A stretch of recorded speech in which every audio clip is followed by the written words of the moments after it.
Matthew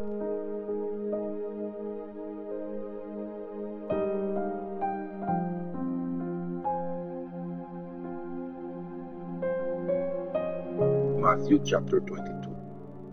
Ang parable tungkol sa kasalan. Gumamit uli ng parable si Jesus sa pakikipag-usap sa mga tao. Pwedeng ikumpara ang kaharian ng langit sa isang hari na naghanda para sa kasal ng anak niyang lalaki. Inutusan niya ang mga tauhan niya para sabihin sa mga inimbitahan na pumunta sa handaan, pero ayaw nilang pumunta. Kaya inutusan niya ang ibang mga tauhan para sabihin, nakaredy na ang handaan. Kinatay na ang mga baka, pati yung mga batang baka na nakareserve para sa special occasion. Okay na ang lahat. Pumunta na kayo sa kasalan. Pero hindi ito pinansin ng mga inimbitahan at nagkanya-kanya sila ng lakad. Yung isa sa bukid niya, yung isa naman sa negosyo niya. Yung iba naman sinunggaban, binubog at pinatay pa ang mga tauhan. Galit na galit ang hari, kaya inutusan niya ang mga sundalo niya para patayin ang mga kriminal na yon at sunugin ang syudad nila. Tapos, pinatawag niya ang mga tauhan niya at sinabi sa kanila, nakaredy na ang handaan, pero hindi deserving ang mga taong invited. Ngayon, pumunta kayo sa mga kalye at i-invite nyo ang lahat ng makita nyo.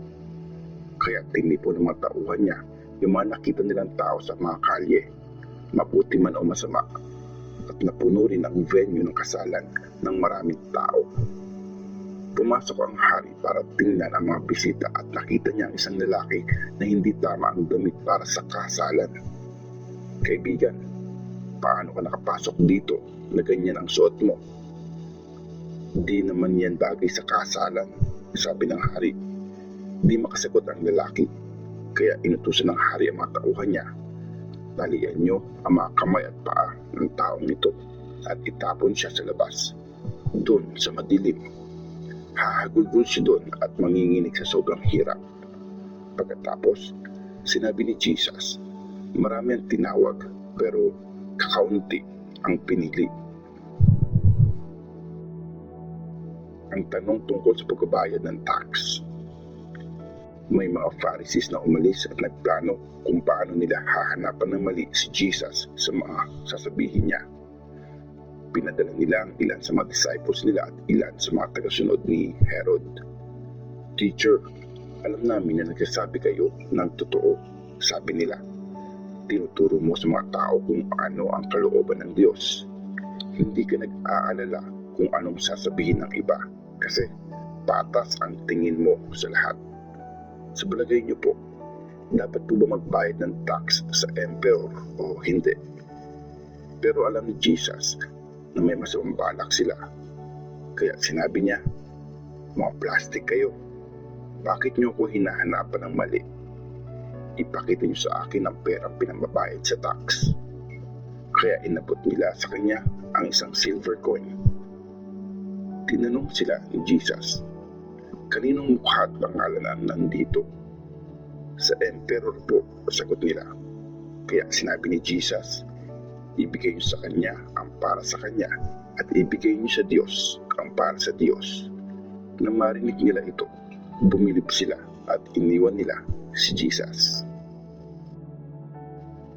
Ang tanong tungkol sa muling pagkabuhay. Nung araw ding yon, lumapit kay Jesus ang ilang Sadducees. Mga Diyos sila na hindi naniniwala mabubuhay uli ang mga namatay. Teacher, sabi nila, sinabi ni Moses na pag namatay ang isang lalaki na walang anak, dapat pakasalan ng susunod na kapatid na lalaki ang biyuda para magkaroon ng mga anak. Ipapangalan sa asawang namatay ang magiging anak nila. Noon po, may nakatira dito na 7 magkakapatid na lalaki. Nag-asawa yung panganay pero namatay siya nang walang anak. Kaya naiwan ang biyuda sa kapatid na lalaki. Ganoon din po nangyari sa pangalawang kapatid, sa pangatlo at hanggang sa bunso. Sa huli, namatay ang babae. Ngayon, sa araw na muling bubuhayin ang mga patay, sino po sa 7 ang magiging asawa ng babae kung pinakasalan siya ng lahat. Sumagot si Jesus, nagkakamali kayo. Hindi niyo talaga naiintindihan ang scriptures o ang kapangyarihan ng Diyos. Dahil sa araw na muling bubuhayin ang mga namatay, hindi na sila mag-aasawa.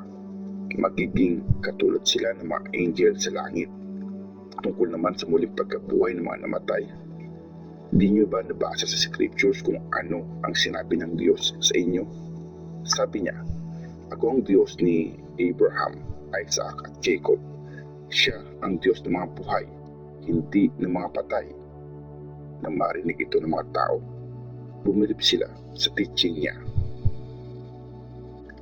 Ang pinakamahalagang utos. Nang mabalitaan ng mga Pharisees na napatahimik ni Jesus ang mga Sadducees, nagtipon sila. Isa sa kanila, isang expert sa law, ang nagtanong kay Jesus para hanapan siya ng mali. Teacher, alin po sa mga utos sa Jewish law ang pinakamahalaga? Tanong niya. Sumagot si Jesus, mahalin mo ang Panginoon mong Diyos ng buong puso, buong kaluluwa at buong pag-iisip. Ito ang pinakamahalaga at unang utos. Tulad din ito ang pangalawa, mahalin mo ang kapwa mo gaya ng pagmamahal mo sa sarili. Nakadepende sa dalawang utos na to ang buong law ni Moses at ang teachings ng mga prophets. Ang tanong tungkol sa Christ. Habang nagtitipon pa ang mga Pharisees, tinanong sila ni Jesus, ano naman ang palagay niyo tungkol sa Christ? Kaninong anak siya? Sumagot sila, kay David po. Sinabi ni Jesus, kung ganon, bakit tinawag ni David na Panginoon ang Christ nung ginagabayan siya ng Espiritu?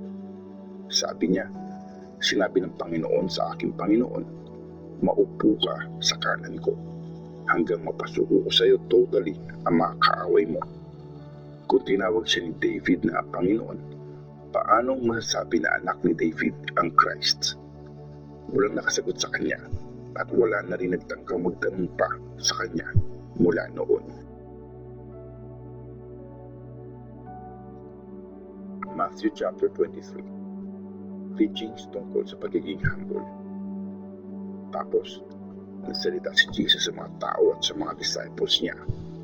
Ang mga teachers ng law at mga Pharisees ang authorized mag-interpret ng law ni Moses.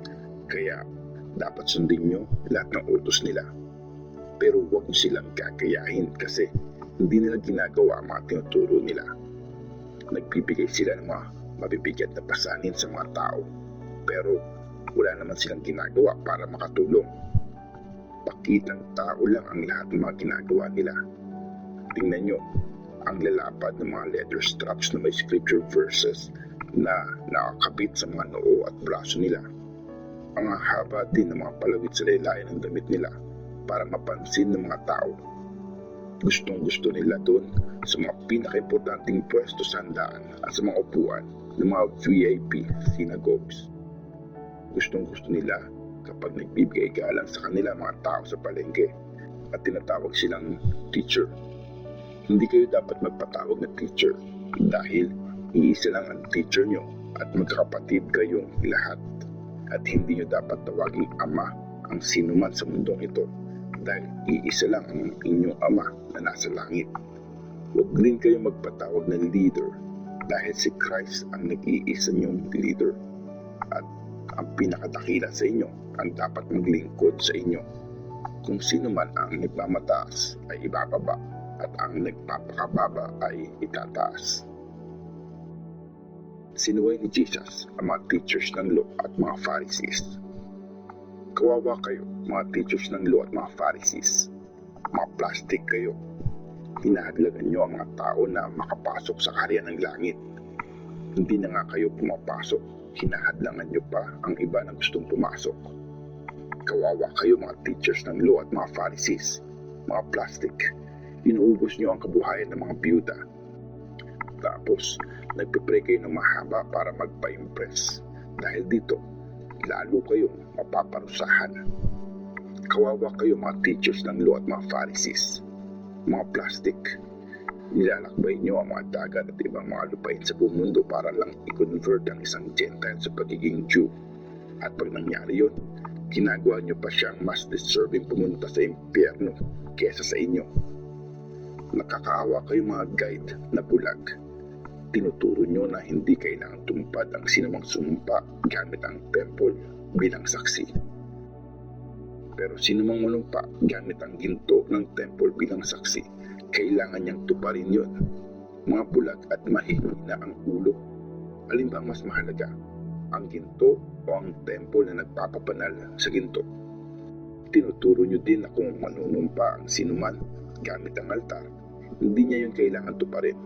Pero kung manunumpa siya gamit ang mga handog na nasa altar, kailangan niya yung tuparin. Mga bulag, alin ba ang mas mahalaga? Ang handog o ang altar na nagpapabanal sa handog? Kaya kung sino man ang sumumpa na ginagamit ang altar, sumusumpa siyang saksi ito kasama ng lahat ng bagay na nandun. At kapag siya ay sumusumpa gamit ang temple, sumusumpa siyang saksi ito at ang Diyos na nakatira doon. Kung sino man ang sumusumpa na saksi ang langit, ginagawa niyang saksi ang trono ng Diyos at ang Diyos na nakaupo doon. Kawawa kayo mga teachers ng law at mga Pharisees, mga plastic. Binibigay niyo sa Diyos ang 10% ng mga seasoning herbs tulad ng mint, dill at cumin. Pero kinakalimutan niyo ang mas mahalagang teachings ng law gaya ng katarungan, awa at katapatan. Ito ang dapat niyong ginagawa pero huwag niyong kalimutan ang iba. Mga guide na bulag, nasasala niyo ang mga maliliit na insekto sa inumin niyo pero isang camel naman ang nilulunok niyo. Nakakaawa kayo mga teachers ng law at mga Pharisees, mga plastic. Nililinis niyo ang labas ng tasa at plato, pero punong-puno naman ang mga to ng karahasan at kasakiman niyo. Mga bulag na Pharisee, linisin niyo muna ang loob ng tasa para luminis din, pati ang labas nito. Kawawa talaga kayo mga teachers ng law at mga Pharisees, mga plastic.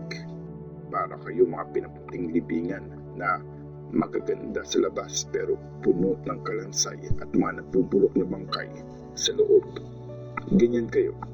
Mukha kayong mabuti sa harap ng mga tao pero punong-puno kayo ng kaplastikan at kasalanan. Paparusahan ang mga mapagkunwari. Kawawa kayo mga teachers ng law at mga Pharisees, mga plastic. Pinagawa niyo pa ng mga libingan ng mga prophets. Inaayusan niyo pa ang mga monumento ng mga taong namuhay na matuwid. Sinasabi niyo pa, kung nabuhay kami sa panahon ng mga ancestors namin, hindi kami makikisali sa pagpatay sa mga prophets.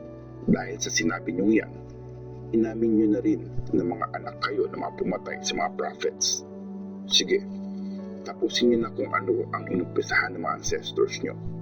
Mga ahas, lahi ng mga ahas. Akala niyo ba matatakasan niyo ang parusa sa impyerno?